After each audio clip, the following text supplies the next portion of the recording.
buenos días con todos. Bienvenidos a la clase de química. Ok.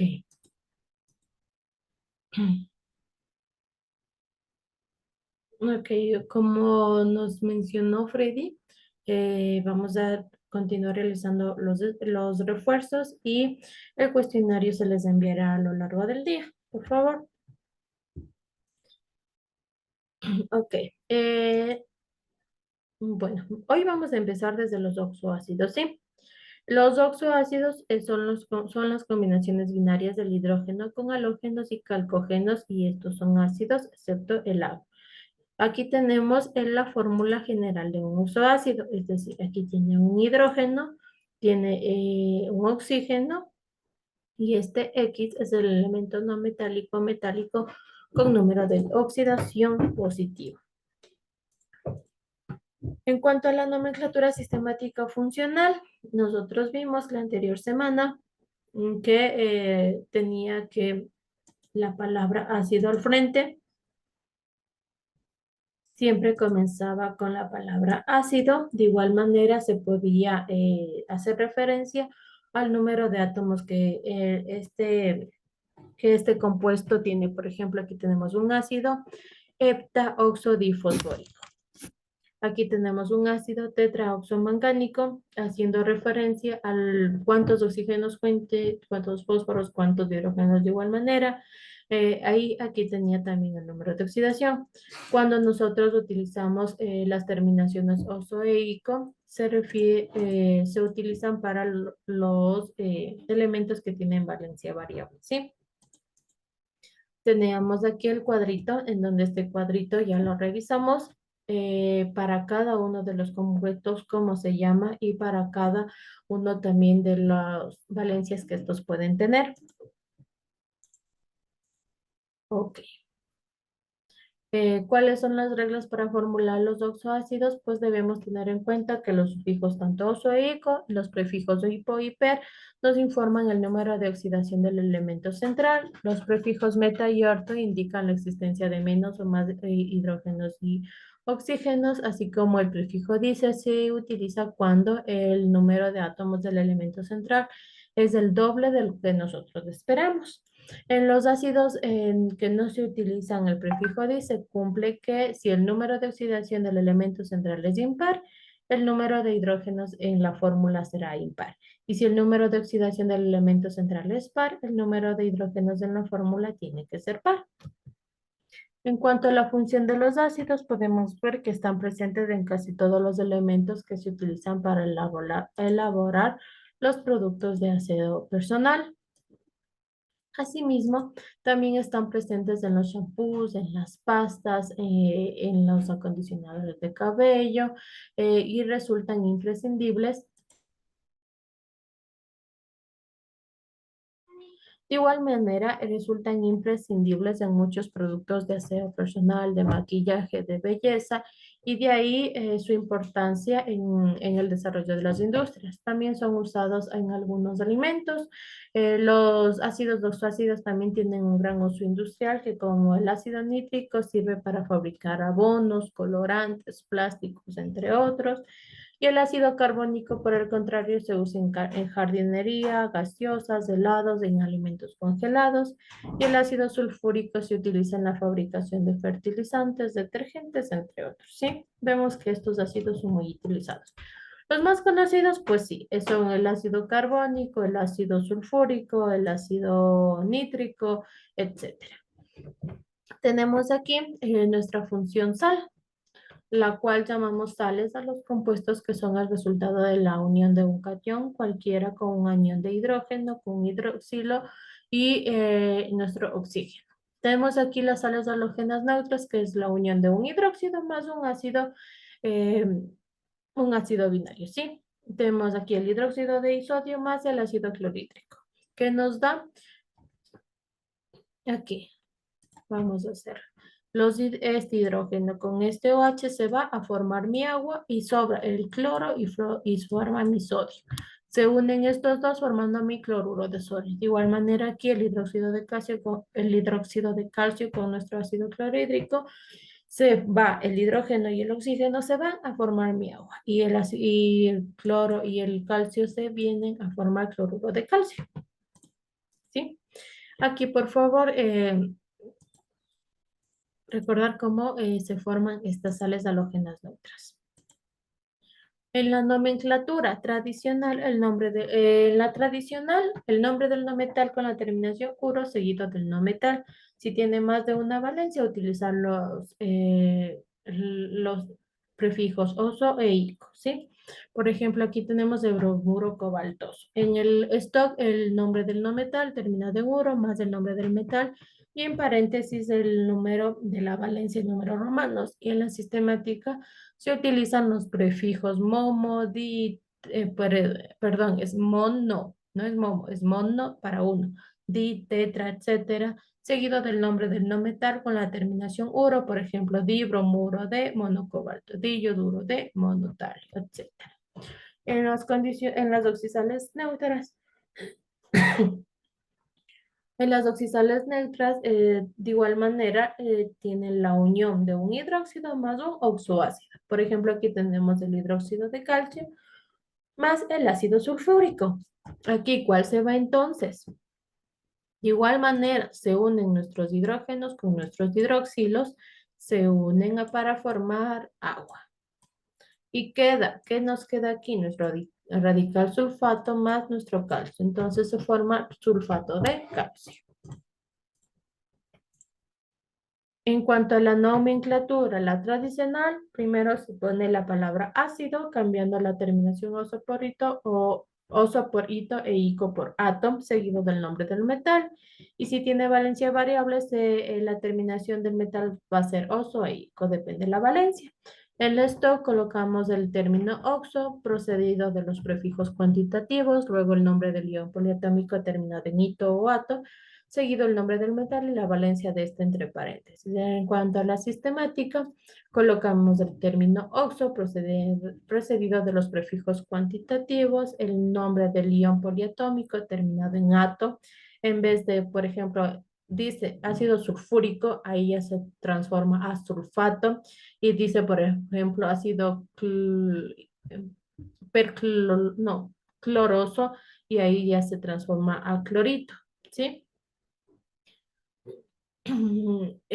Por ejemplo, aquí tenemos trioxocarbonato de disodio o trioxoclorato de monohierro. El oxo hace referencia a los oxígenos que están presentes. Tenemos de igual manera aquí la función sal, donde igual seguimos con las sales halógenas ácidas, que es la unión de un hidróxido de sodio, por ejemplo, aquí con el ácido sulfídrico, para formar de igual manera en todas las sales va a haber un agua, que nos va a dar que salga agua. Tenemos aquí, por ejemplo, el sulfuro ácido de sodio. ¿Por qué? Aquí se nombra ácido por este H que sobra. Por ejemplo, solo se va un hidrógeno, se va y forma a formar agua. Y nos queda este de aquí, sulfuro ácido de sodio. En la formulación escribimos primero el nombre del metal, seguido del hidrógeno y después el no metal. En la nomenclatura tradicional se nombra la base de nuestro no metal con la palabra uro más del ácido y del metal del cual se forma de sodio. En la del stock se pone hidrógeno sulfúrido de sodio. Aquí se pone la palabra hidrógeno y en la sistemática se pone monohidrógeno de monosulfuro de sodio. ¿Sí? Se hace referencia a los átomos que están presentes en esta fórmula. En las oxidales ácidas, por el contrario, también tenemos, perdón, un hidróxido o la unión de un hidróxido más un oxoácido. Tenemos aquí un hidróxido de litio más un ácido fosfórico, ¿sí? En donde, por ejemplo, de igual manera va a formar agua, se va un hidrógeno con el agua, se va a formar agua y nos quedan dos hidrógenos, fosfato ácido de litio, ¿sí?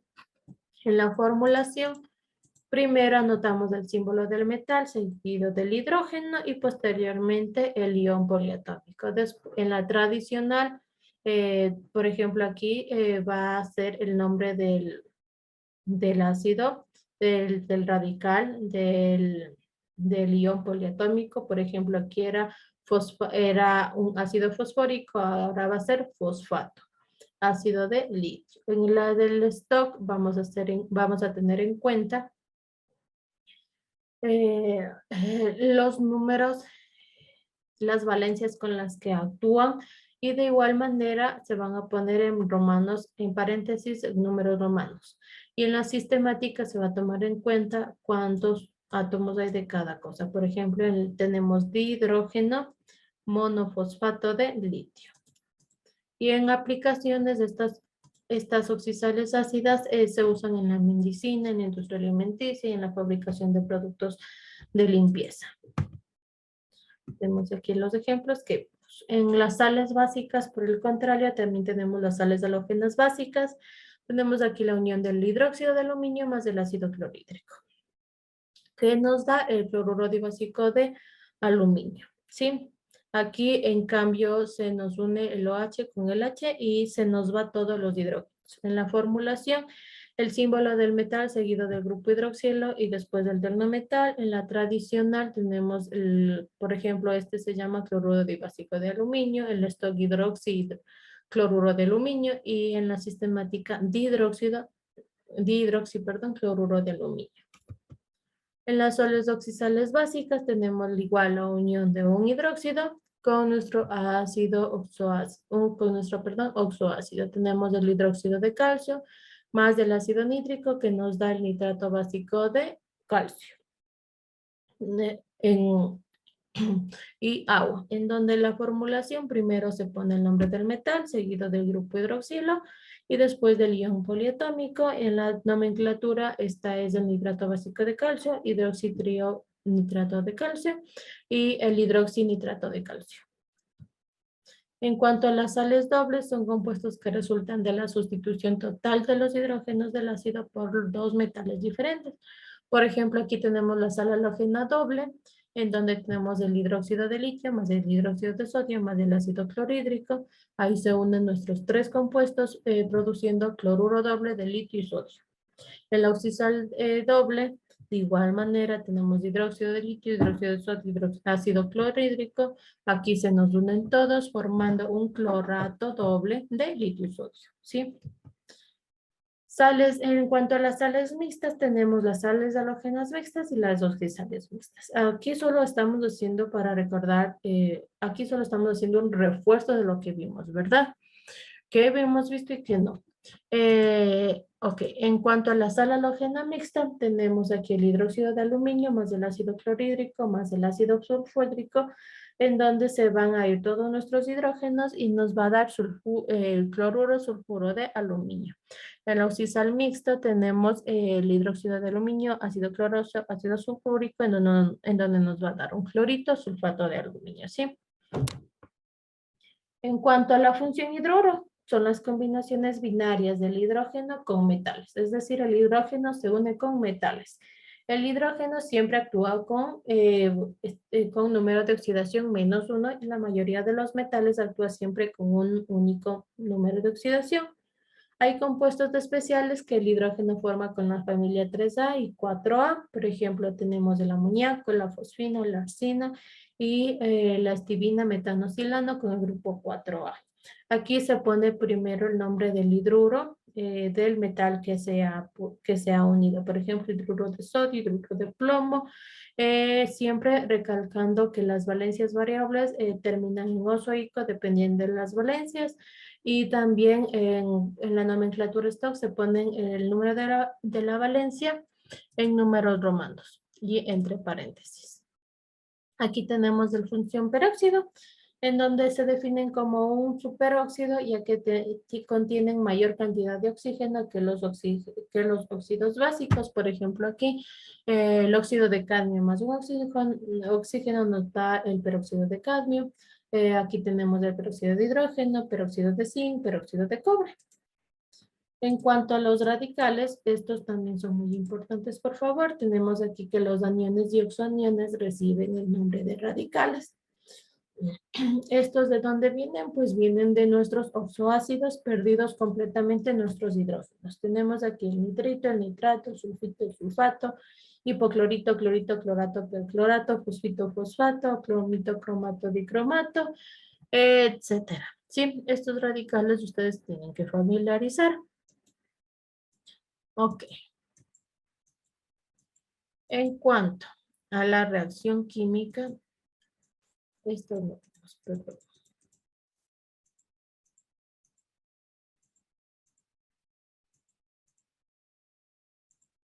Espérenme un ratito, sí, por favor.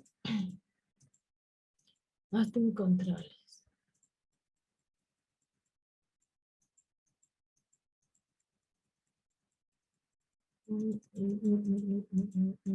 Ya, aquí estamos. En cuanto,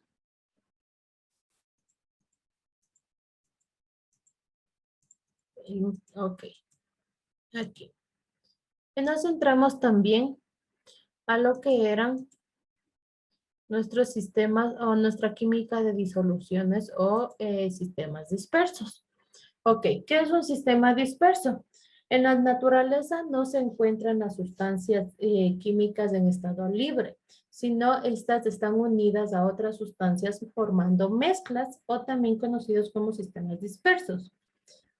Pero una mezcla homogénea o disolución es aquella en la que no es posible distinguir los componentes a simple vista o con el microscopio. Y en una mezcla heterogénea es aquella en la que podemos distinguir sus componentes a simple vista o con el microscópico óptico, ¿sí?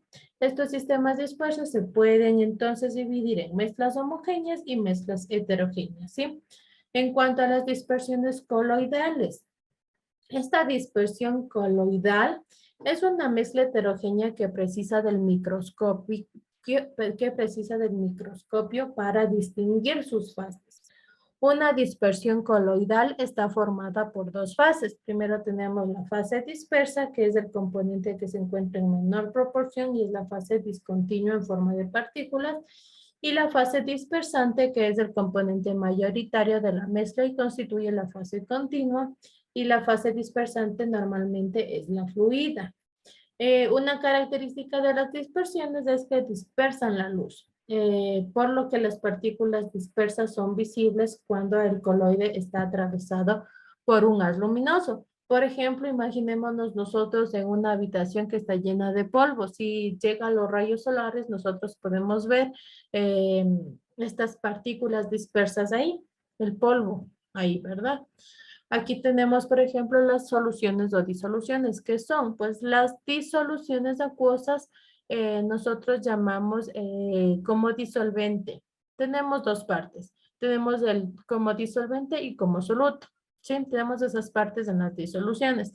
Como disolvente normalmente vamos a tener el agua y como soluto vamos a tener otros componentes.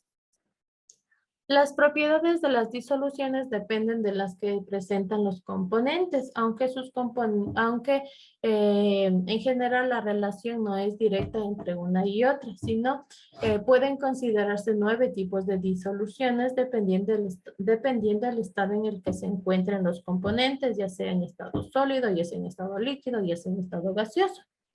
Eh, por ejemplo, aquí tenemos la clasificación de las disoluciones según el estado de agregación. Tenemos un solito sólido con sólido, es una aleación. Tenemos aquí un líquido con un sólido, puede ser mercurio en cobre. Aquí tenemos un gas en un sólido, puede ser el hidrógeno en paladio. En líquido sólido puede ser el azúcar en agua, puede ser el líquido líquido, agua y etanol, y gas líquido puede ser el oxígeno en agua. Y en el gas puede ser un ejemplo de gas y sólido, polvo muy fino en el aire, el líquido y gas, agua en aire, que es un aire húmedo, y gas puede ser el aire, ¿sí? Que esa es una disolución. En la composición de las disoluciones, la forma más habitual de expresar nosotros la composición de las disoluciones es la molaridad, que utiliza el concepto de mol, pero también nosotros podemos expresarlos por gramos por litro, porcentaje en masa y porcentaje en volumen. La molaridad, pues, es la cantidad de moles que está de dicho componente y disueltos en un litro de disolución. Los gramos por litro son la composición en gramos por litro que indica los gramos de un componente por unidad de volumen en un litro de disolución. Y el porcentaje en masa indica la masa de dicho componente que está disuelto en 100 unidades de masa de disolución y el porcentaje de volumen igual, pero en volumen, que indica el volumen de dicho componente disuelto en 100 unidades de volumen de la disolución. En cuanto a lo que son los ácidos y las bases, eh, los ácidos y las bases tienen o presentan propiedades muy características y hay que buscarlas en la que están presentes en la propia composición de estas sustancias. En cuanto a las propiedades de los ácidos, nosotros podemos ver que tienen sabor agrio o ácido, que reaccionan con algunos metales como el zinc, el hierro, desprendiendo hidrógeno, que reaccionan con las bases, que reaccionan, perdón, con las bases y se producen sales, y en disolución acuosa producen electricidad y modifican el color de ciertas sustancias llamadas indicadores. Por ejemplo, los ácidos colorean el papel indicador universal de color rojo. En cambio, las propiedades de las bases que tienen sabor amargo, tienen un tacto un poco jabonoso, en general no reaccionan con los metales, reaccionan con los ácidos también produciendo sales. En disolución acuosa conducen la electricidad igual y modifican el color de los indicadores. Por ejemplo, colorean el papel indicador universal, lo colorean de azul. En cuanto al comportamiento de los ácidos y las bases, la definición, un ácido que es una sustancia que al disolverse en agua produce iones de hidrógeno. Y las bases, una base es una sustancia que disuelta en el agua, produce iones en cambio hidroxilos. Los ácidos pueden ser los oxoácidos, los hidrácidos, los ácidos orgánicos, también en las bases, fundamentalmente las bases, el grupo de las bases son los hidróxidos, ¿sí? Ok.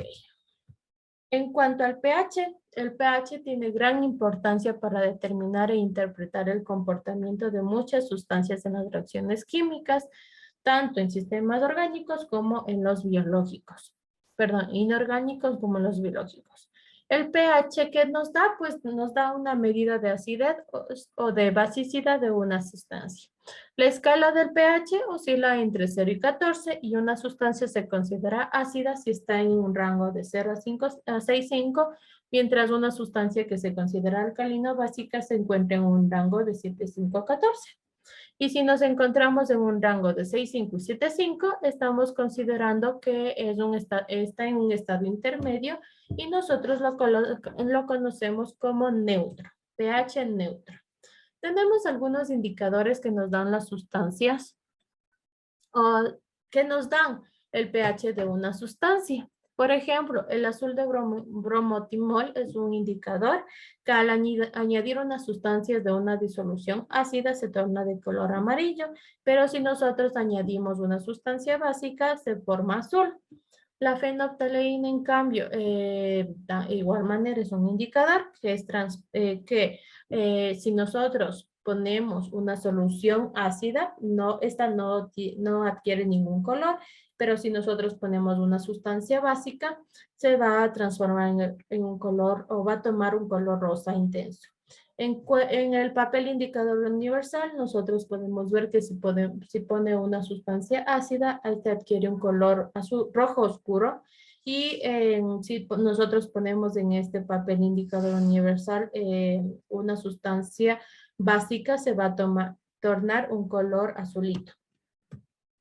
En cuanto a los ácidos y bases de uso frecuente, tenemos que las sustancias ácidas, por ejemplo, el sulfamán, que es una disolución de ácido clorhídrico y que se utiliza para la limpieza doméstica. Tenemos las naranjas, los limones, que contienen ácido nítrico, el yogur, el ácido láctico, el vinagre tiene ácido acético.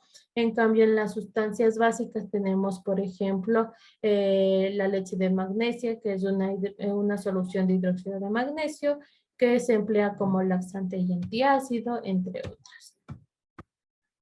¿Cómo se determina el pH en las soluciones? Pues en el pH en las soluciones normalmente se determina utilizando tiritas de papel filtro que están integradas en tintura tornasol y son dos colores. El azul sirve para los ácidos y el rojo para las bases.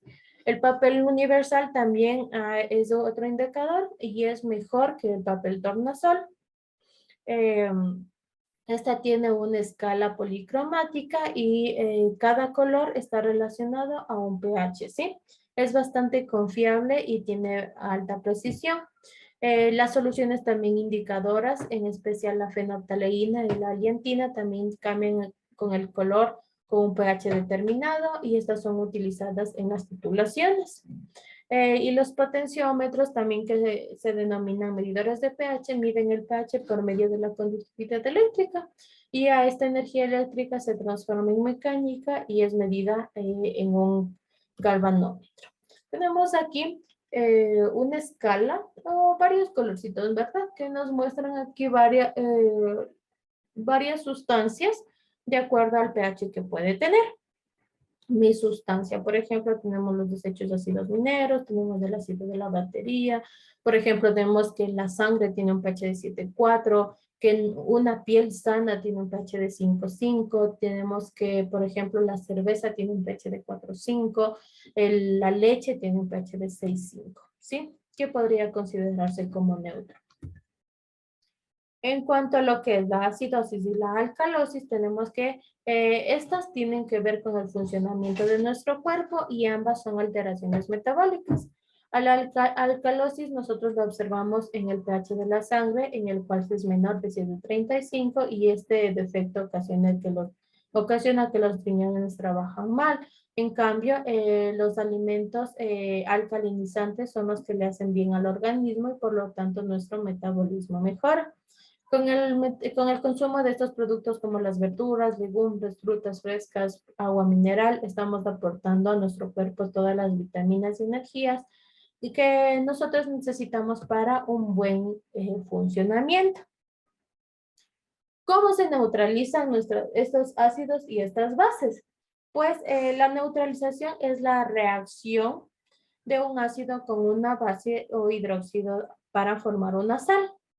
En la formación de la sal se forman moléculas de agua como resultado de la unión del hidrógeno y de nuestro radical hidroxilo, ¿sí? Los mismos que deben estar en igual proporción. Y a estas reacciones las llamamos reacciones exotérmicas porque hay desprendimiento de calor, intercambio de iones y doble sustitución. Por ejemplo, aquí tenemos la unión de un ácido más una base que nos da una sal neutra más agua. El ejemplo que tenemos es el ácido clorhídrico más el hidróxido de sodio que nos da el cloruro de sodio más el agua. Y la titulación es un proceso de laboratorio que busca la neutralización. Para esto nosotros siempre colocamos en una bureta el ácido y en un matraz la base o el hidróxido.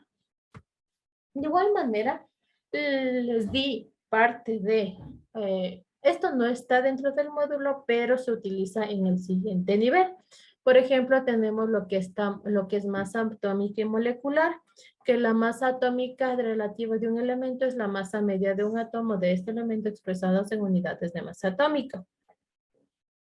Y para calcular nosotros la masa molecular de un elemento, nosotros debemos sumar la masa atómica de los elementos que forman nuestra molécula. La masa molecular relativa de un elemento de un compuesto es la masa media de una de sus moléculas expresadas en unidades de masa atómica. Las unidades de masa atómica nosotros las podemos obtener de cada elemento de la tabla periódica. Esos ya están ahí en la tabla periódica presente y nosotros solo la tenemos que coger y utilizar. Por ejemplo, aquí tenemos el mol. El mol, en cambio, es la cantidad de sustancia que contiene tantas partículas, elementos, átomos, moléculas y iones. Y la cantidad de sustancia es una de las 7 magnitudes básicas del sistema internacional y tiene por unidad el mol, que esa es la cantidad de sustancia. Para realizarlo de manera adecuada, nosotros podemos obtener las masas atómicas de los elementos consultando en la tabla periódica. Por ejemplo, aquí tenemos, esta es la representación de un elemento en la tabla periódica, pero muy básica. Vemos que aquí está el nombre, la masa atómica y el número atómico y el símbolo. Nosotros utilizamos para encontrar el mol O nosotros encontramos el mol con la suma de las sustancias de la masa atómica, ¿sí? O la masa molar. Ok. En cuanto a la masa molar, es la masa molar que se denomina como M de una sustancia, perdón, es la masa de un mol. La masa molar, que es la M, es la masa de nuestra sustancia sobre el número de moles, ¿sí?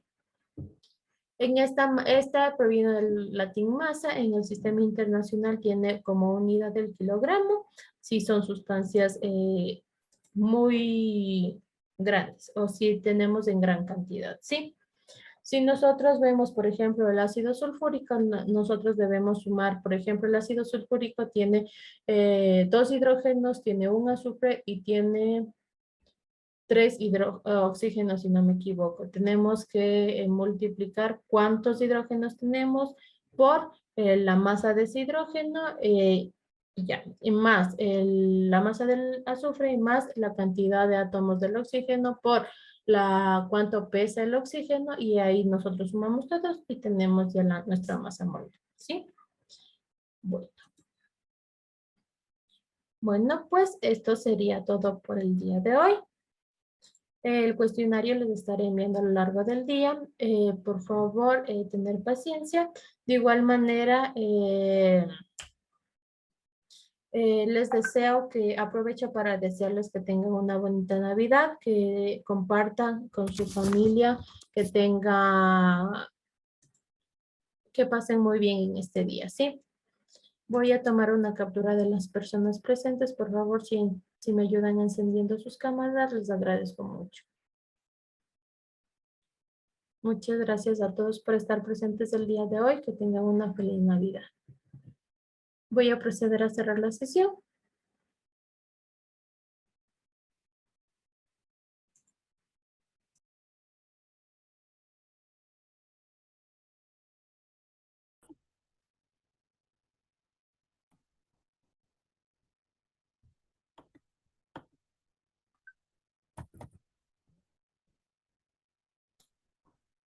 Buenos días, señores estudiantes. Bienvenidos a la unidad educativa Japón. Hoy vamos a ver el tema de educación física. La educación física es aquella disciplina que abarca todo lo relacionado con el uso del cuerpo humano, ayudando a la formación integral de cada ser humano. Como ustedes saben, la educación física es algo esencial para el cuerpo humano, ¿no? Donde que podemos hacer actividad física como fútbol, básquet, correr. Entonces, todo eso es importante para nuestro cuerpo, para desplazarnos y estar bien.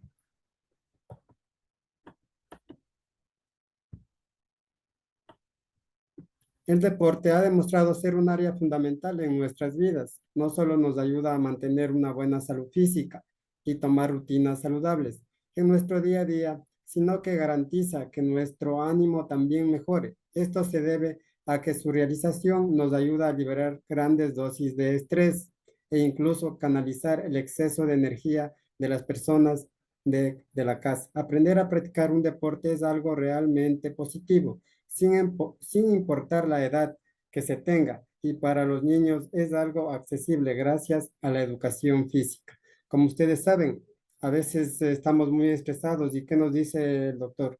Vaya, haga deporte, salga a caminar.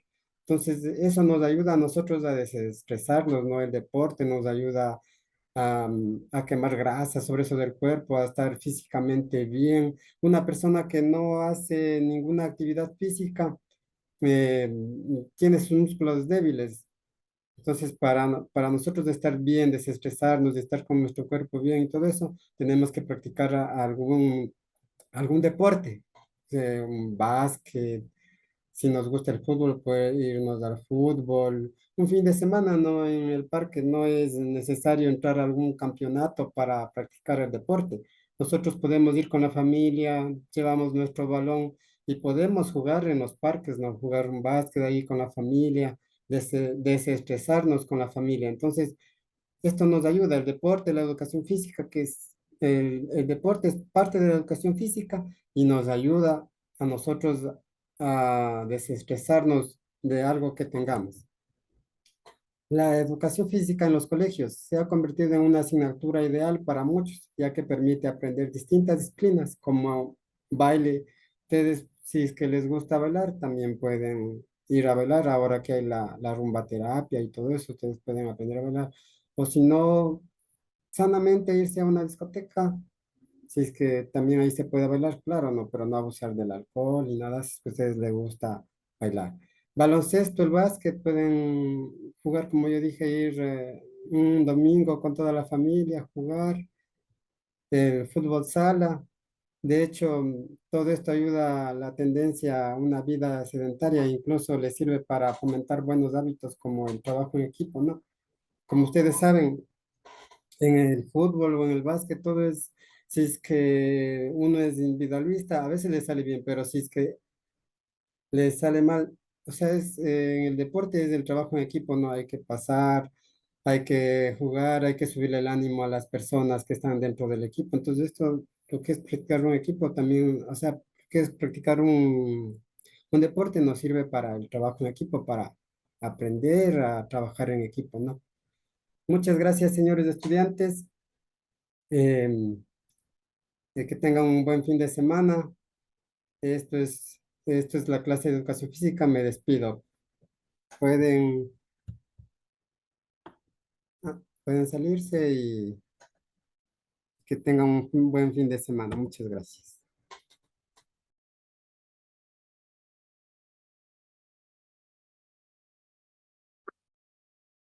Bien, bienvenidos, bienvenidas a una jornada más en la asignatura de Lengua y Literatura para primero de GEU. Nos encontramos en la semana número 21. El tema a tratar en esta jornada son los cuestionarios. La semana pasada observamos ya una recapitulación, una retroalimentación de lo que se refiere o compete a toda la materia del segundo trimestre. En este momento vamos a ir a un cuestionario, por favor, pero su participación,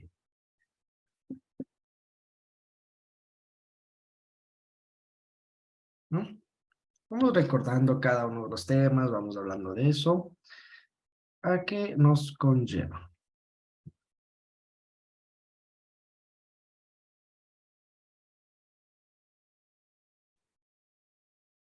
Comencemos.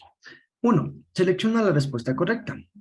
¿Qué es persuadir en relación a los textos publicitarios? Recordemos que era persuadir, dar una opinión o hacer que adopte nuestra postura, una idea, una creencia, con palabras a veces que involucren sentimientos, aficiones, etcétera. Nos dice, literal A, es convencer utilizando el lenguaje de manera eficiente y poderosa. Es no convencer utilizando el lenguaje de manera eficiente y poderosa. Es convencer utilizando el lenguaje de manera ineficiente y no poderosa. Es convencer utilizando un mal lenguaje de una manera errónea y poderosa. ¿Cuál creen que es ustedes? Perdón, ¿cuál creen que es la literal correcto? El Alicia. Muy bien, Luis, correcto. Es convencer. Muy bien. Vamos marcándolo, ¿ya? Una vez terminada la sesión yo, de este día de hoy, envío el cuestionario para que puedan repasar para la evaluación de la próxima jornada. 2. ¿Cuál es el objetivo de los mensajes publicitarios? Recordemos que uno de los objetivos de los mensajes era convencer de comprar, adquirir o simplemente tomar una postura, perdón, tomar una idea de que eso le va a hacer bien, que eso necesito yo. Recordemos que también utilizaban a lo que son personajes famosos, utilizaban también la manera psicológica. Ahí veíamos ejemplos, ¿se acuerdan de lo que era el shampoo? Decía cuando salió el shampoo Ego, que era solo para hombres, etcétera. ¿No? Entonces tenemos, ayuda a ubicar los lugares donde se compran cosas, tiene como objetivo persuadir al lector o espectador a comprar un producto, tiene como objetivo el no persuadir al lector o espectador a comprar un producto, tiene como objeto persuadir al lector o espectador a no comprar un producto? A, B o C. A, B, C o D. Es la B, Lisa. A ver, Correcto. No. Tiene como objetivo persuadir al lector o espectador a comprar un producto. Muy bien. Número 3. Selecciona la respuesta correcta. El siguiente enunciado, ¿a qué hace referencia? Vamos con conceptos, por favor. En un mercado saturado de productos de calidad similar, todo buen anuncio debe presentar su marca con unos rasgos particulares. Para conseguirlo y lograr hacerse un hueco de la mente del receptor, los publicistas utilizan distintas técnicas. ¿Cómo se llamaban estas técnicas? Recordemos, técnicas publicitarias, no publicitarias, de mercaderes o de trabajo. Técnicas publicitarias. Correcto, técnicas publicitarias. Era una de las innumerables técnicas que promocionaban. Recordemos eso, lo que les venía diciendo. Se relaciona también lo psicológico, lo publicitario, cómo se relacionaba también con distintos personajes famosos. Todo eso lo hemos tratado a su momento. Vamos a la número 4. Vamos con conceptos también. Se trata de la inserción de un producto o marca dentro del transcurso de un programa, mostrado, citado o utilizado por los actores. Se utiliza generalmente en series y programas televisivos, en el cine, en videojuegos, presentación de testimonios, utilización de la sorpresa, product placement o asociación psicoemotiva. A, B o C. Presentación de testimonio. Cuadros testimonios cuando uno utiliza. Aquí nos está diciendo que está mostrado, puede ser citado, sí, pero está utilizado en ese momento. Recordaba, había una palabrita para describir todo eso.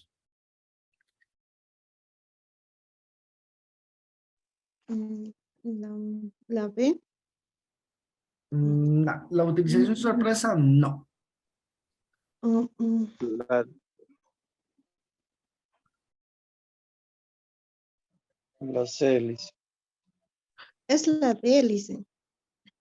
La asociación psicoemotiva era en relación a lo que yo les decía del champú. Cuando se promocionaba el champú que era solo para hombres y salió, dice, cansado de utilizar un champú para mujer, utiliza el ego. Entonces es la psicoemotiva. Sí, jugaban con la mente, no, es que yo soy varón, necesito ese champú. No. Entonces, muy bien, José, es product placement. ¿Ya? Eso se denomina mediante el transcurso del programa, mostrar, citar o utilizar por los actores, product plan. Vamos a la número 5. Recordemos que era un sufijo, un prefijo. Un sufijo se colocaba antes de un sufijo después de la palabra y un prefijo antes de la palabra. ¿Sí? Eran los lexemas que se utilizaban.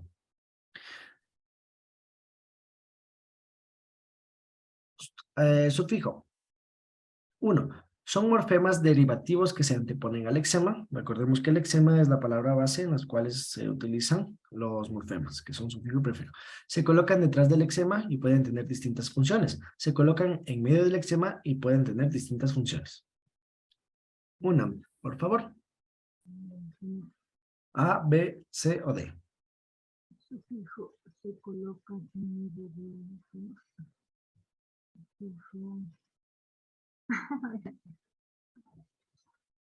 Ay, ya ve.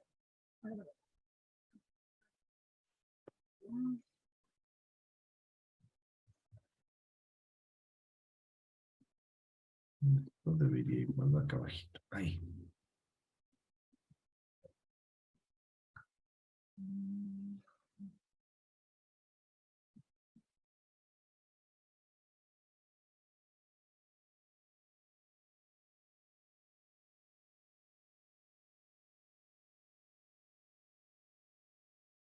No pueden ser.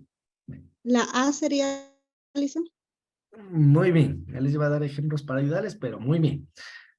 A con 2. Sufijo se coloca detrás del lexema y pueden tener distintas funciones, correcto, porque está detrás del lexema, es un sufijo, lexema como palabra base, y el prefijo son morfemas derivativos que se anteponen, o sea, que van antes de la palabra base. Muy bien. Vamos ahora con una de complete.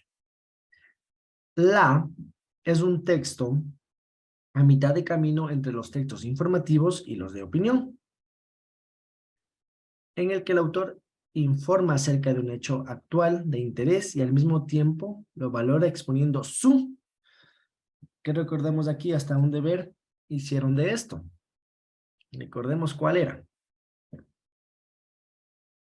Que les decía, informaba, pero no importaba los rasgos que puede tener, digamos, la editorial, pero era su opinión, era lo que él anteponía, dando una breve reseña de lo que él pensaba.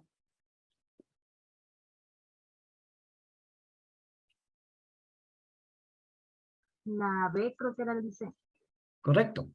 La crónica es un texto periodístico a mitad del camino entre los textos informativos. Recordemos que el texto informativo solo informaba, no daba ningún hecho, ninguna acotación personal.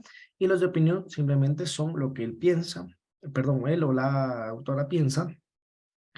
Y las crónicas están en medio de esos dos. Da un informe informativo y da a su vez una opinión de todo lo que está pasando.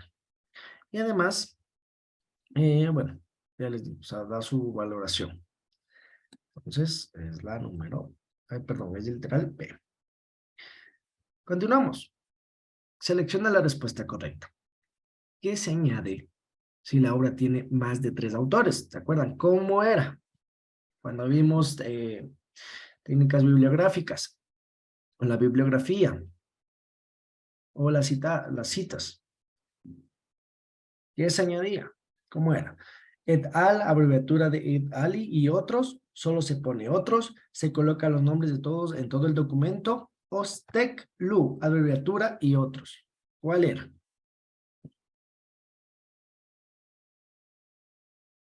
Cuando recordemos que yo les decía, en la primera cita se ponen todos los autores que intervienen ahí, pero si es que vamos a citar del mismo documento con los mismos autores, pero otro texto, otro párrafo o a su vez otra información, pero que esté dentro del mismo texto citado, vamos a poner cómo era.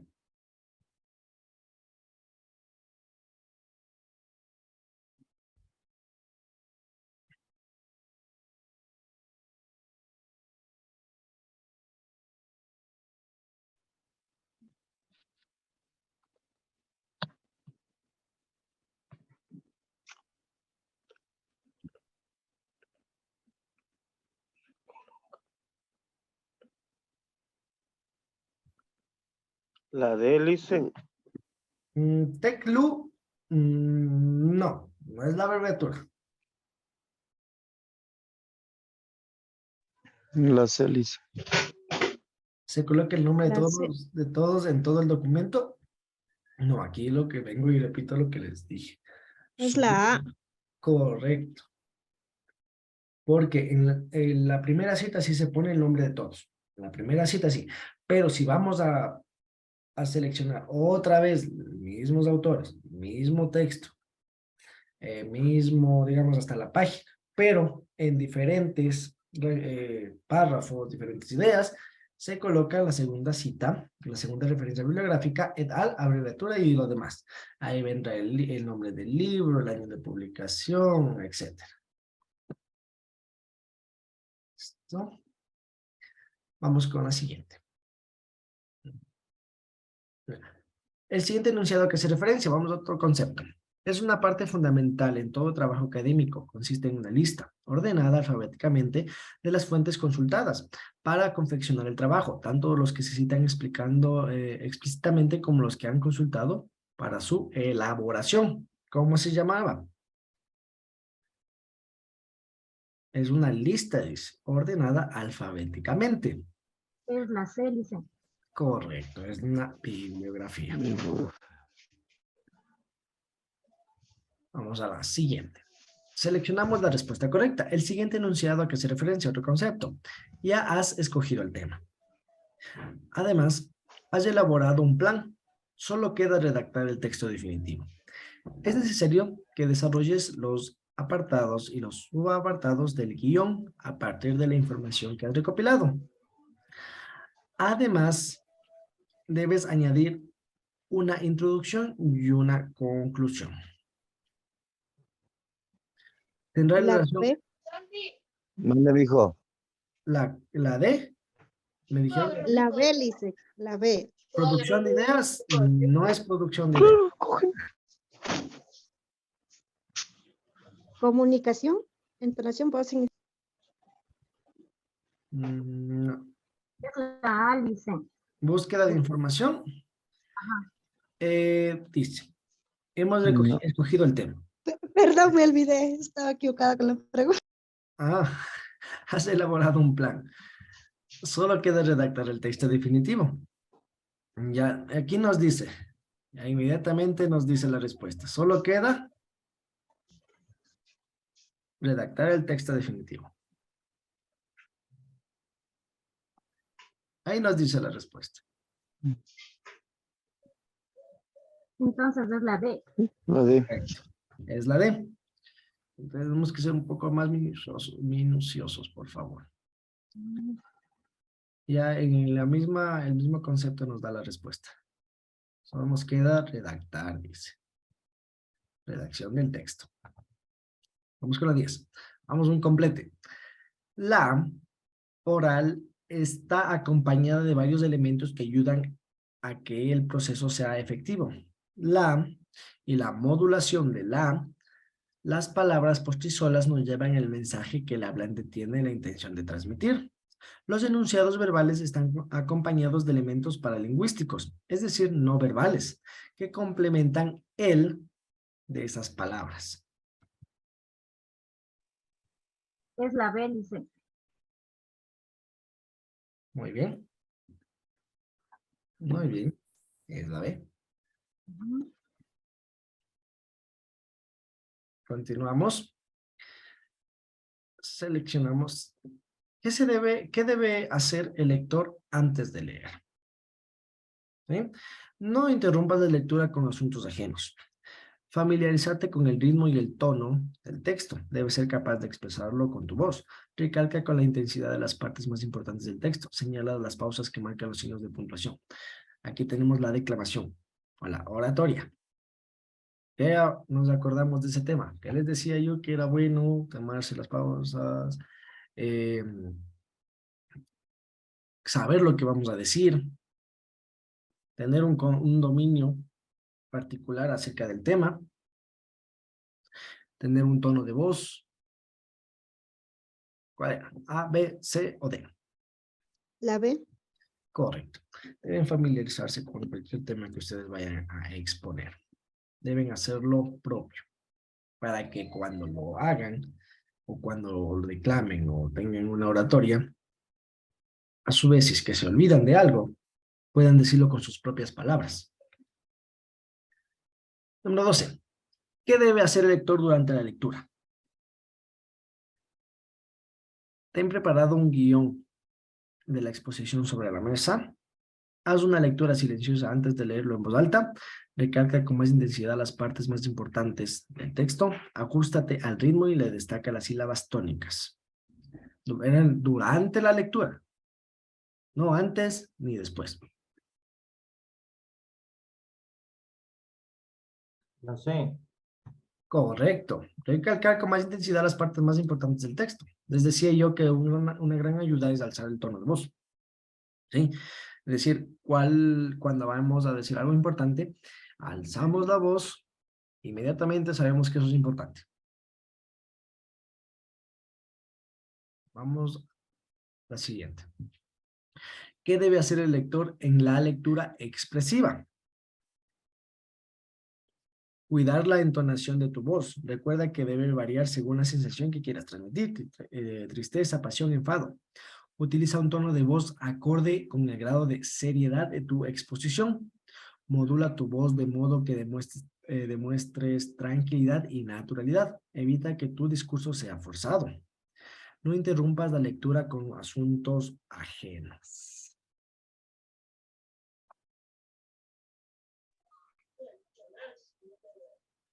La B, licenciado. La B.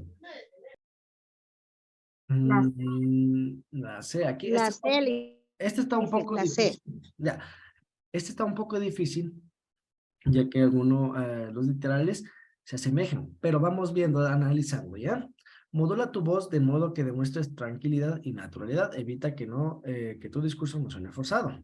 Ya, está muy bien.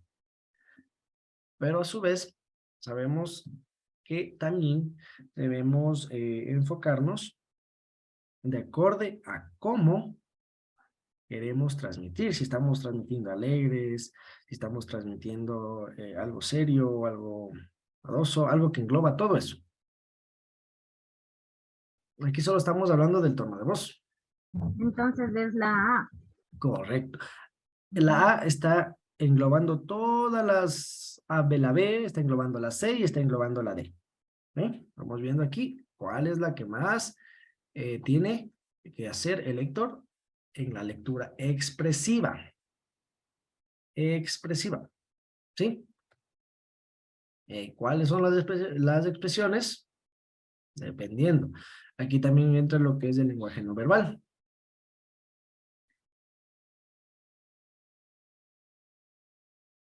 Catorce. Selecciona la respuesta correcta. El siguiente enunciado a qué hace referencia. Imágenes que sirven para representar el estado de ánimo o algunas ideas de los personajes. Ver las estrellas, dormir como un tronco. ¿Cuál era? Hablamos de las... estamos hablando de lo que son... Se me fue el nombre en este momento.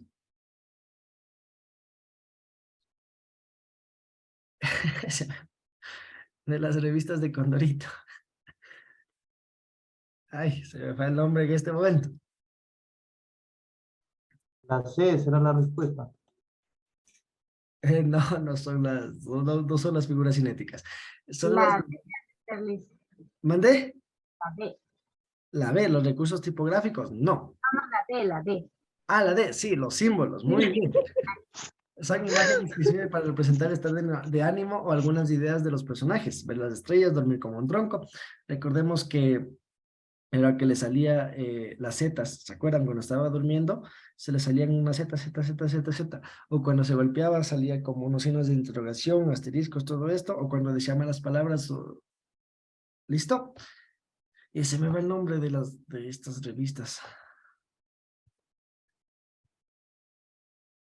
Ya, vamos con la última. Otro concepto. El primer paso consiste en elegir y delimitar el tema sobre el que trata el trabajo que vas a valorar. En ocasiones está claro porque se trata de un tema propuesto por el profesor o profesora, pero en otros casos es preciso elegirlo. Ya me acordé, el cómic, estamos hablando de cómic, se me iba esa palabra. Bueno, con el anterior, elección y delimitación del tema, búsqueda de información, producción de ideas y planificación del trabajo. El primer paso, que dice, consiste en elegir el tema, y elegir y delimitar el tema sobre el que trata el trabajo que vas a elaborar. ¿Cuál es el paso? Análisis. Correcto. Nos está dando aquí mismo en el enunciado. Elección y delimitación del tema. Muy bien. Entonces, cada uno de estos es un cuestionario para que puedan repasar para la siguiente semana, ¿ya? Ya lo hemos ido trabajando, de igual manera lo voy a subir para que ustedes puedan evidenciarlo, repasarlo, no se le echarle una ojeadita. Ya. A ver, permítanme a las diapositivas. Esa sería la actividad número 21 de esta semana. Por favor, repasen el cuestionario. Para la siguiente semana, la evaluación. Como es de costumbre, mis datos del docente no sería relevante el envío de deberes, ya que no hay ninguno. La frase de esta semana y que nos compete es desarrolla una pasión por aprender. Si lo haces, nunca dejarás de crecer. Anthony Di Angelo.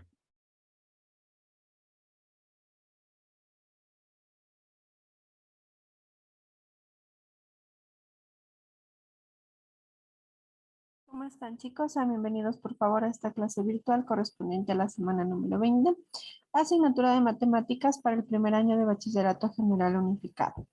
De parte de quienes conformamos la unidad educativa PESI Japón, esperamos que todos y cada uno de ustedes se encuentren muy bien. El día de hoy, como podemos apreciar en la planificación de clase, se va a realizar un refuerzo esencialmente de los temas que se trataron al inicio del segundo quimestre para que usted pueda recordar un poquito y se le haga más fácil el desarrollo del cuestionario previo a rendir el examen. Ya las indicaciones tanto del cuestionario como del examen se les dará al finalizar el refuerzo de la clase. Con ese preámbulo vamos a iniciar con la temática de vectores. Los vectores son muy importantes para estudiar los fenómenos que suceden a nuestro alrededor. Con ellos podemos explicar, por ejemplo, por qué si elevamos una cometa cuando el viento está soplando en contra y empezamos a correr para mantenerla en el aire, esta retrocede al punto que la cuerda con la que la sostenemos queda inclinada hacia atrás.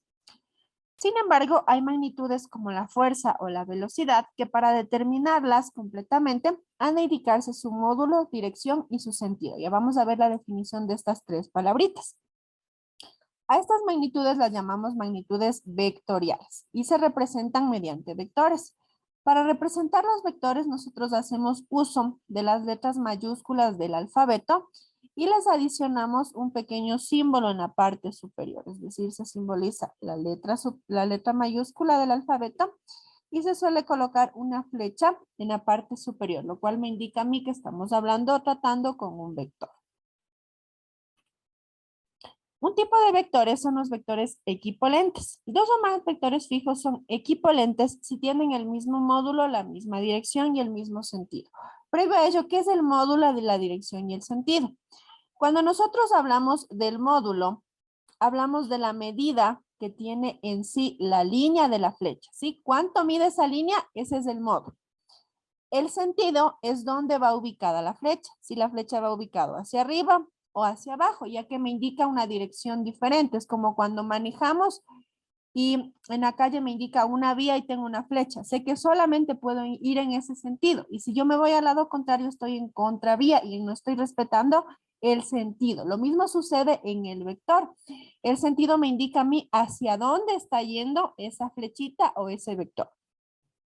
Finalmente, la dirección se toma en base a las coordenadas del norte, sur, este y oeste, siempre partiendo del norte y del sur. Es decir, un vector puede ir de norte a este, de norte a oeste, o a su vez puede ir de sur a este y de sur a oeste. ¿Sí? Siempre tomamos como referencia el norte y el sur. Se empieza a nombrar con esas coordenadas.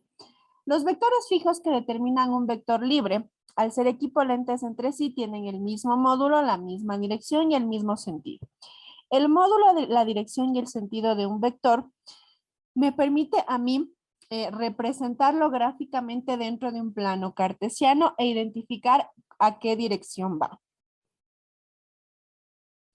Luego de abordar la temática de lo que son vectores de manera muy general, vamos a hablar de la distancia entre dos puntos en un plano cartesiano y del punto medio de un segmento.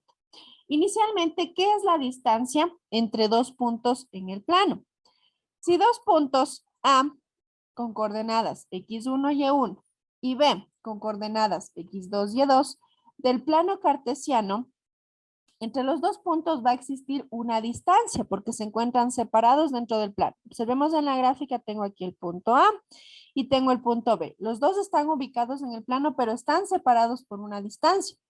Para yo conocer la distancia que existe entre estos dos puntos del plano, acudimos a la ecuación de AB, distancia AB, es igual a raíz cuadrada de x2 menos x1 elevado al cuadrado más y2 menos y1 elevado al cuadrado. Mediante esta ecuación nosotros podemos hallar la distancia existente entre dos puntos que se hallan en un plano. Por ejemplo, si aquí el punto A, vamos a ponerle valores. Si el punto A tiene valores 2 y 3 y el punto B tiene valores 4 y 5. Ya, esos son los valores que tienen estos dos puntos. El primer punto que aparece siempre va a tomar las coordenadas sub 1, es decir, con el subíndice 1, x1, y1, porque es el primer punto que aparece, punto A. El punto B, por su parte, al ser el segundo punto, toma las coordenadas sub 2, es decir, con el subíndice 2, x2 y y2. Una vez que ya tengo definido quién es x1, quién es x2, podemos resolver la fórmula que tengo acá. ¿Qué nos dice en la fórmula? Vamos a hacerlo de una manera rápida para abarcar todo el resumen de la materia, ¿ya? Nos dice x2 menos x1. Tengo x2, que es 4, menos x1, que es 2, ¿no es cierto? Tengo esos elementos, están dentro de un paréntesis. Sigo. Más y2 menos y1. Y2 tiene un valor de 5, menos y1 que tiene un valor de 3. Cierro paréntesis. Efectúo las diferencias.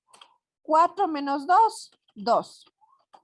5 menos 3, 2. Recordemos que estos valores están elevados al cuadrado por la fórmula que tengo aquí.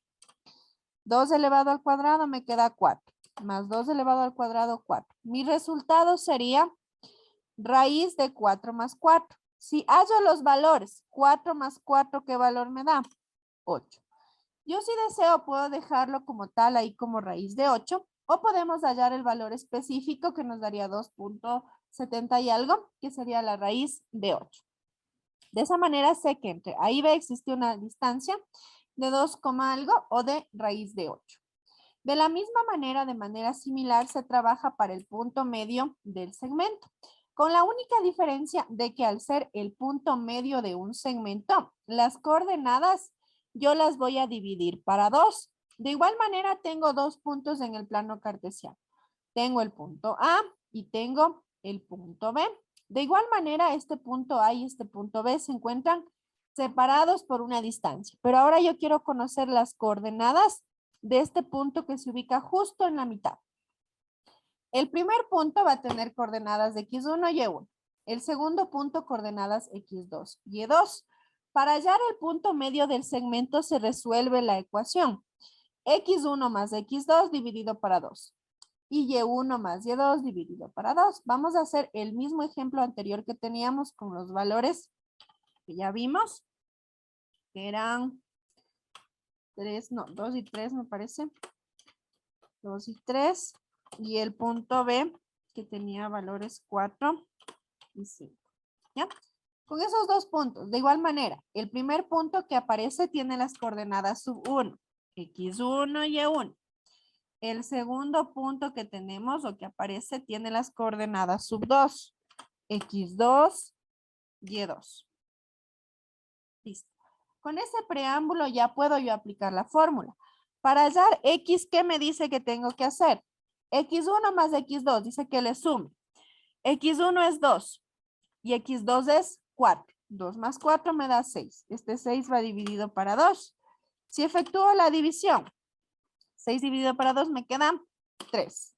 Ahora hago el mismo procedimiento en y. Sumo los valores en y. y1 que es 3 y y2 que es 5.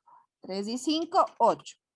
Dividido para 2 me da un resultante de 4. Entonces ya tengo la coordenada en X y la coordenada en Y. Este punto M entonces sería de coordenadas 3, 4. De esta manera hallo el punto medio en un segmento. El procedimiento de la distancia entre dos puntos y del punto medio de un segmento son similares, así que tener claro qué es lo que nos están solicitando para de esa manera no confundirnos de fórmula y poder hallar un resultado adecuado. Además de ello, tener en cuenta que la distancia entre dos puntos como resultado me da netamente un valor numérico, o sea, 5, 4, 3.8, 2.7, etc. En cambio, el punto medio de un segmento me da una coordenada donde voy a tener un valor en X y voy a tener también un valor en Y. Continuando con la revisión de la materia, vamos a ver lo que es la estadística. La estadística es una parte de las matemáticas que se encarga del estudio de una determinada característica de una población, recogiendo datos, organizándolos en tablas, presentándolos gráficamente y analizándolas para poder sacar conclusiones. Habíamos mencionado que la estadística, junto con la probabilidad, se utilizan para hacer muchísimas predicciones en varios ambientes, tanto en la parte económica, en la parte climática y demás. Por ejemplo, en lo que son las inversiones, se analiza ahí cuál es la tendencia, cuánto va a ganar usted y en dependencia de esa probabilidad usted decide invertir. Aunque cabe mencionar que al ser una probabilidad existe el riesgo de que usted vaya a perder también ese dinero, porque con la probabilidad llegamos al 100%, pero ninguna probabilidad en el mundo real es perfecta, es decir, no se llega a tener el 100%. Ejemplo, la probabilidad de que llueva mañana es del 60%. La probabilidad de que pase el año es del 95%, pero nunca se llega a tener un 100% de realidad de que va a suceder algo porque existen otros factores que pueden alternar o afectar esa realidad. Para el estudio de la estadística se maneja la parte descriptiva. Al ser descriptivo quiere decir que realiza un estudio sobre toda la población y observa las características de la misma. Ejemplo, si yo le digo describa a su compañero o descríbase usted mismo, me va a decir mido 1,80, soy rubio, tengo los ojos verdes, la tez blanca, hablo inglés, etcétera. Y usted describe las características que son visibles. Lo mismo se hace con la población. Se puede utilizar para describir, ejemplo, pesos de la población, edades de la población, calificaciones, nivel de educación que usted tiene, nivel de salario que maneja y demás factores, como se realizan los censos, por ejemplo. Ahí se ven qué sectores producen determinados productos, qué sectores tienen acceso a los servicios básicos, qué sectores tienen educación, quiénes no y demás. Y se va describiendo las características de una población en general. En cambio, en la estadística inferencial, inferir significa que yo voy a sobreentender algo en base a ciertas características.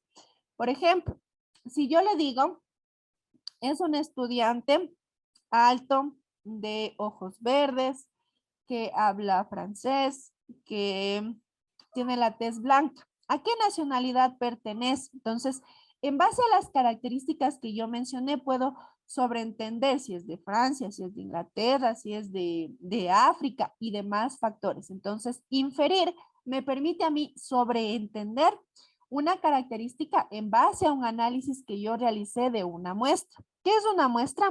Una pequeña porción que yo tomo de toda la población cuando no puedo analizar toda la población debido a la extensión. Ejemplo, si yo quiero saber el rango de azúcar que tienen los estudiantes de la unidad educativa Japón, puede ser que no todos los estudiantes puedan acercarse a que les realicen los exámenes médicos para saber qué cantidad de azúcar tienen en su sangre. Entonces, tomo solamente a un cierto grupo de estudiantes que sí pueden hacerse los exámenes y en base a ellos determino el nivel de azúcar de todos los estudiantes porque se realizan ciertos procedimientos estadísticos que me permiten ver el promedio, la varianza, la media o la moda de valores que yo voy a tener. La población, entonces, como un resumen, es el conjunto de elementos, individuos o entes sujetos a estudio. Esta población puede ser finita o infinita. Cuando yo hablo de una población finita, quiere decir que yo conozco exactamente el número de participantes. Ejemplo, número de estudiantes, número de trabajadores de una empresa, número de centros de salud, número de farmacias, etcétera. Yo conozco el número exacto que existe. En cambio, una población infinita es aquella que una es demasiado grande que yo no puedo contar la cantidad de elementos, o dos, no tengo una fuente específica que me diga el número exacto. ¿A qué me refiero? Por ejemplo, yo quiero saber la cantidad de personas que se dedican a realizar ventas por catálogo. Lo que son ventas por catálogo, usted no encuentra estandarizado en el SRI ni en el censo. Entonces, yo no puedo saber específicamente cuántas personas venden por catálogo. Yo puedo realizar a lo mejor una encuesta, pero por ahí alguien no me da los datos reales o alguien no asiste a la encuesta. Entonces, no tengo una fuente exacta. No conozco el número real. Y cuando no conocemos el número real, se dice que la población es infinita. Ojo, no porque no se pueda contar, sino porque no tengo una fuente fidedigna de dónde obtener ese número de datos. Para analizar los datos o al hacer el estudio de una determinada población, observamos una característica o una propiedad de sus elementos. Cada una de estas características se llama variable estadística.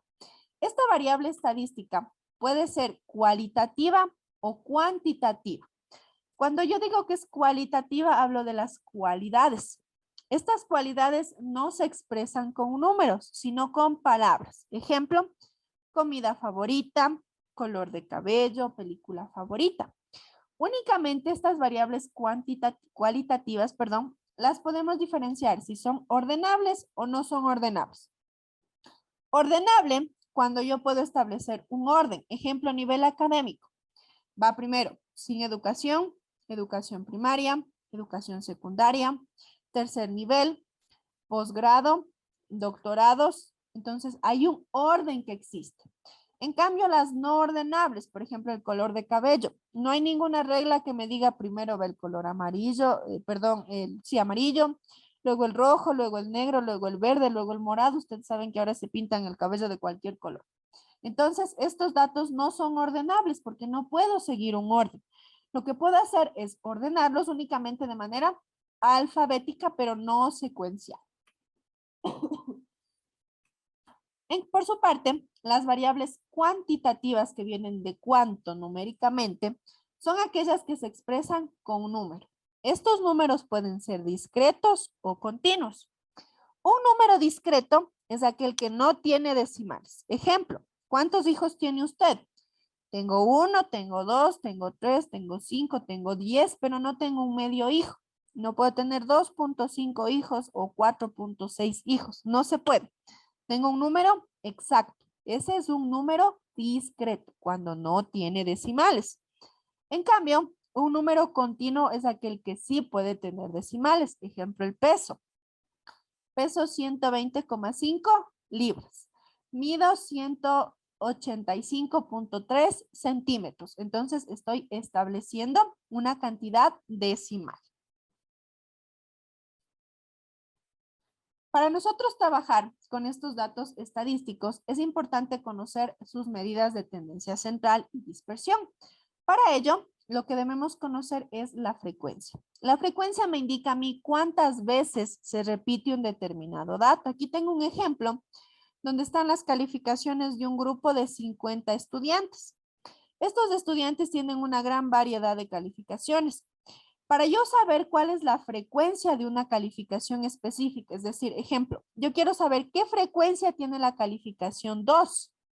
Entonces, cuento cuántos números 2 hay. Tengo 1, 2, 3 y no tengo más. Entonces, la frecuencia de la calificación 2 es 3, es decir, que se repite 3 veces esa calificación. ¿Cuál es la frecuencia de la calificación 5? En este caso es 12. Quiere decir que 12 alumnos tienen una calificación de 5. En base a esos elementos, se puede trabajar con la presentación de datos. La presentación de datos a mí me permite representar de manera gráfica la cantidad de elementos que tengo. Y en base a ello vamos a ver los siguientes gráficos. El primero de ellos es el diagrama de barras. Para el diagrama de barras se realiza un mapeo en X y en Y. En X, en este caso, dependiendo de la variable, hablo de años y acá siempre vamos a tener la frecuencia, ¿sí? En la parte horizontal voy a tener mi variable, sea cual sea. Edad, peso, estatura, sueldo, calificaciones, independientemente. Y en la parte vertical vamos a tener la frecuencia. Para el histograma es similar al diagrama de barras, con la única diferencia que en el diagrama de barras existe una separación. Aquí sí le vemos entre dato y dato, justo en esta partecita. Justo en esta parte existe una separación. Ya, esta separación está presente solo en el diagrama de barras. En cambio, en el histograma no tenemos ninguna separación. Todos los datos están agrupados. El polígono de frecuencias parte del histograma. En el histograma nosotros teníamos una serie de rectángulos, ¿sí? Estos rectángulos tienen un punto medio y ese punto medio es el que se simboliza aquí, en la mitad de cada una de las barras. Las barras desaparecen y solamente se unen los puntos medios de cada barrita, de tal manera que yo genero un polígono de frecuencias. ¿Por qué se le dice polígono? Porque se asemeja a una figura geométrica que, si bien no es regular, tiene una cierta cantidad de lados. Luego del polígono de frecuencias tenemos el diagrama de sectores.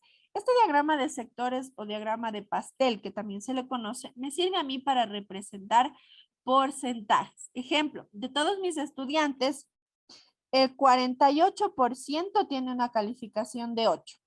El 10% tiene una calificación de 9. El 12% tiene una calificación de 10. El 9% tiene una calificación de 5. El 8% una calificación de 6 y el 13% una calificación de 7. De esa manera divido a mi 100%, que es todo este pastel, por eso se le conoce como diagrama de pastel. Yo lo voy haciendo en partes. Y cada una de esas partes representa una relación porcentual en base al dato que nosotros queremos expresar. Finalmente tenemos el pictograma, que es muy similar al diagrama de barras que vimos al inicio, con la única diferencia de que yo, en lugar de dibujar la barra completa, el rectángulo que tendríamos aquí, se van haciendo pequeños dibujitos que hagan referencia. Por ejemplo, aquí estoy hablando de la difusión de diarios. Entonces hago dibujos de periódicos hasta que lleguen al dato de la frecuencia establecida. Si hablo de frutas, por ejemplo, dibujaría manzanas, peras, piñas, lo que usted desee, siempre y cuando se llegue al número de la frecuencia establecida. Listo, chicos. En base a ello, vamos a proceder a explicar cuál es la actividad de esta semana. Al finalizar la jornada, se les va a enviar un cuestionario. Este cuestionario contiene una serie de preguntas de opción múltiple. Si usted desea, puede imprimir el cuestionario y llenar. Si no puede imprimir, no pasa nada. Contestamos el cuestionario a mano. ¿Para qué me sirve el cuestionario? En base a este cuestionario que usted va a hacer en esta semana, se les va a tomar el examen de la próxima clase. De las mismas preguntas que están en el cuestionario, se les tomará en el examen. Entonces, si usted hace bien el cuestionario, tendrá también asegurado una buena nota en el examen. Vuelvo y repito, si desea imprime y llena a mano, o si no podemos pasar a mano, no hay ningún problema. Este cuestionario lo enviamos al número de bienestar estudiantil y tiene también aquí mis datos para que usted me escriba en el caso de que no entienda alguna pregunta o algo no esté claro, con la finalidad de que se resuelva todo el cuestionario de la mejor manera y ya tenga todo bien hecho para poder rendir su examen. Listo, chicos. Les agradezco muchísimo por su participación el día de hoy. Por favor, en este punto, quienes puedan, me ayudan habilitando sus cámaras para registrar la asistencia y seguidamente vamos con preguntas, dudas e inquietudes. Les agradezco mucho. Tengo a Daniel, tengo a José, tengo a Jefferson, a Delfina, Margarita, José Nasib, Luis Efraín, Daisy. Muchas gracias. ¿Alguna pregunta, chicos? De mi parte no, Licen, gracias. Muchas gracias, Jefferson. ¿Alguien de pronto alguna inquietud? No. Listo, esperando entonces que les vaya muy bien en el resto de la jornada, tengan una bonita Nochebuena, una bonita Navidad, compartan junto a sus seres queridos y nos vemos la próxima semana para el desarrollo del examen. Gracias, chicos, y cuídense mucho. Gracias también, Licen. Gracias, Lice.